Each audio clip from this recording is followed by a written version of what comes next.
तालचेर दुई सांबादिक गोष्ठी मध्य मुहांमुही घटना को नहीं जड़े सांबादिक आक्रमण अभियोग में 3 सांबादिक गिरफ एने सूचना देइछंती तालचेर एसटीपीओ भरत साहा। अभियोग अनुसार गतकाली राति रे तालचेर हाथटोटा लेवल क्रॉसिंग पाखरे दुई सांबादिक गोष्ठी मध्य विवादरू कथा हाथाहाथी पर्यंत जाइथिला। एथिरे सांबादिक रवींद्र सेठ को आक्रमण अभियोग में पुलिस सांबादिक मनिल महाराणा को गिरफ करिछि। घटना संपृक्त अभियोग में पुलिस अन्य जणे महिला सांबादिक एवं तांको स्वामी को मध्य गिरफ करा जाइथिबा नै तालचेर एसटीपीओ सूचना देइछंती। सेपटे एभली विशृंखला कार्य पर ओटीपी मनिल को नियुक्ति को रद्द करिछि। ओटीपी एभली कोनोसी अपराधिक और विशृंखलित कार्यकलाप को प्रोत्साहन दिए नहीं। गोटे नर राक्षसर कबल गोटे मुस्लिम झील को मुझे उद्धार करदेली एवं मो बेक भी मत से चिपी देला। आज तालचेर पुलिस मत गिरफ कर कोर्ट चालाण कर जहाँकि ए केस रे मोर किसी संपृक्ति ना केवल से नर राक्षस रवींद्रनाथ सेठ कबल से झील जो रही आनमनाथ ताकू मु उद्धार करदेली। से जिते बड़े टणाउटरा करदिला एवं ताकू जिते बड़े से ताकू रेप करने उद्यत होता ताकू कही मोर एसिड पकड़ से आनमनाथ जो झील से जाकि थाना एफआईआर कर बाद तालचेर पुलिस मत गिरफ कर आज कोर्ट चालाण कर मोर किंतु केस रे कौन प्रकार संपृक्ति नहीं किंतु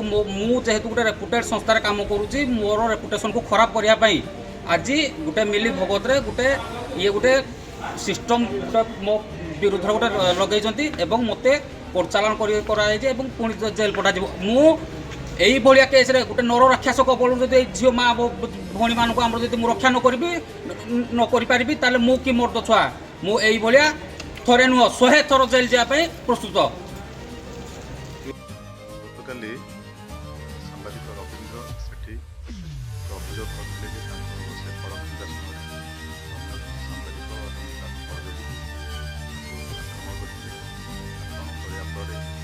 गभीर आघात लगी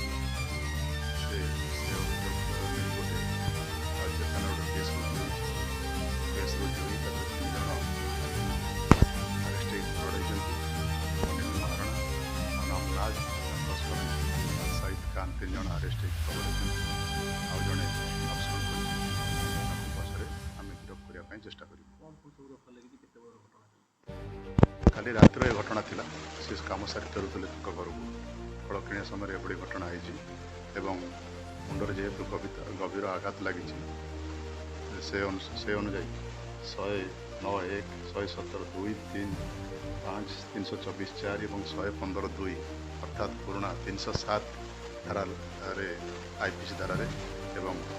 वर्तमान बीएनएस धारा केस करा गिरफ कर कोर्ट चालाण करा थाना बसी एफआईआर रवींद्रनाथ सेठ सांबादिक आज कम सारिक मोर संध्या 8:30 पाखापाखि फेरुली घर को बाटर गोटे फल दुकान में फल किणिक ठिया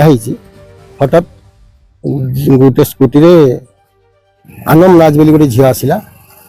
तो पचारा कहीं कमेंट मिले मुझे कोर्ट कमेंट पाइली मुझे जानी तो देखनी आज मुझे जानी टोटाली एति कह भितर पछपटू ओटीवी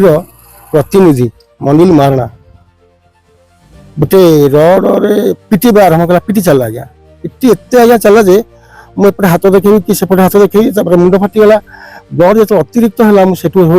मेडिकल को खसिया चेष्टा कली जड़े बाट से पहुँची गल भाई मत मेडिकल नहीं जा तेणुक ये कथा पूर्व शत्रुता गोटे योजनाबद्ध करके मत मारी अल्प बचिकी पलि क्षति आज्ञा बर्तमान मो बाहात भांगी जाइए मुंड 11टा स्टिच पड़ी आम जौनांग को से मनिल महा माइला बेले ज्वाई मो जौनांग को गोटे गोईठा मारी जो गोईठा की मतलब पीड़ा हो मो जौनांगटा जो कि मोर पेन हो मत भल लगुनि मुझे जीवन चेष्टा कर जीवन मारदेवा मुझे अल्प बची सीट पलि जेहेतु मोर ब्लड देखला गोटे हाथ ब्लड मुंड को धरिकी पलि आसली गोटे बैक वाला कहली मुझे तुरंत छाड़ी थाना थाना छाड़ा थाना वाला कहले मेडिकल जाओ मेडिकल सारिक आसी थाना बर्तमान एफआईआर देकी बाहर कौन दाबी करिवे आपण दाबी रखी कौन आज्ञा कठोर कठोर दंड दिया जाऊ यदि से गोटे एडे बड़े गणमाध्यम रिपोर्टर ही ମୋତେ ଜୀବନ ମାରିଦେବାକୁ ଧମକ ଦେଇଛି ଏବଂ ଆଜି ଜୀବନ ମାରିବା ପାଇଁ ଯୋଜନା ମଧ୍ୟ କରିଥିଲା ମଧ୍ୟ ମୁଁ ଅଳ୍ପକରେ ବଞ୍ଚିଯାଇଛି। ତେଣୁ ଯାହା ଆଇନର ଦଣ୍ଡ ଅଛି, ଯାହା ଦଣ୍ଡ ବିଧାନ ଅଛି ତାକୁ ଦଣ୍ଡ ଦିଆଯାଉ। ମୋତେ ପ୍ରକୃତରେ ତତେ ଜୀବନରୁ ମାରିଦେବି ଆଜି ଛାଡ଼ିବି ନାହିଁ। ମନିଲ ଆକ୍ରମଣ କରୁଥିଲା କହିକିରି ମନିଲ ମରା ଓଟିଭିର ପ୍ରତିନିଧି ତାଳଚେରର।